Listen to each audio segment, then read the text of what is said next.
Ang susunod na programa ay rated PG. Patnubay at gabay ng magulang ay kailangan sa mga batang manonood.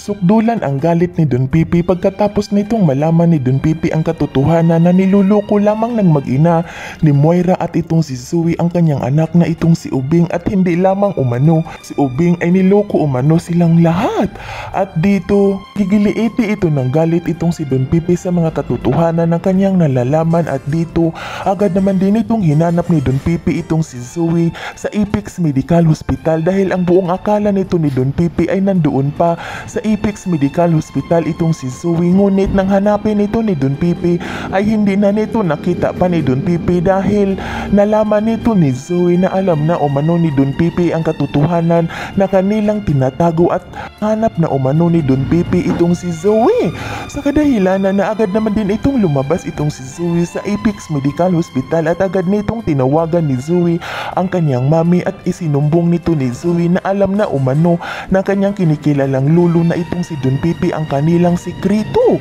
Sa kadahilanan nagulat naman din itong si Moira sa mga sinasabi ng kanyang anak sa kanya, kung kaya't agad naman din itong sinabihan, kung kaya't agad naman din itong tinanong ni Moira ang kanyang anak kung nasaan umano ito, at dito agad naman din itong sabi itong si Zoe na nasa labas umano siya ng Apex Medical Hospital dahil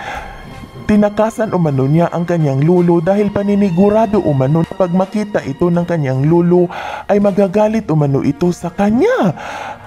At dito agad naman din itong sinabihan ni Moira na wag umano itong mag-alala si Zoe dahil kukunin umano ito ni Moira, at dito agad naman din itong sinabihan ni Moira na magantay lamang umano itong si Zoe sa labas, kung kaya't agad naman din itong inantay ni Zoe ang kanyang mami. Ngunit hindi nito sukat akalain ni Zoe na lumabas pala ang kanyang lulo na si Don Pipi dahil hinahanap nito ni Don Pipi itong si Zoe, at dito din itong lumabas itong si Don Pipi upang hanapin nito ni Don Pipi itong si Zoe. Ngunit hindi nito nakita ni Don Pipi sa labas ng Apex Medical Hospital, kung kaya't din nitong naisipan ni Don Pipi na baka nandoon umano ito nagtatago sa unahan, kung kaya't agad naman din itong nagtungo itong si Don Pipi, at hindi nga ito nagkakamali dahil nakita nga nito ni Don Pipi ang pagdating ni Moira dahil sinusundo ni Moira ang kanyang anak na itong si Zoe, kung kaya't dali-dali naman din nitong nilapitan ni Don Pipi itong dalawa, at nang makaharap na nito ni Don Pipi agad nitong pinagsabihan ni Don Pipi itong si Zoe at itong si Moira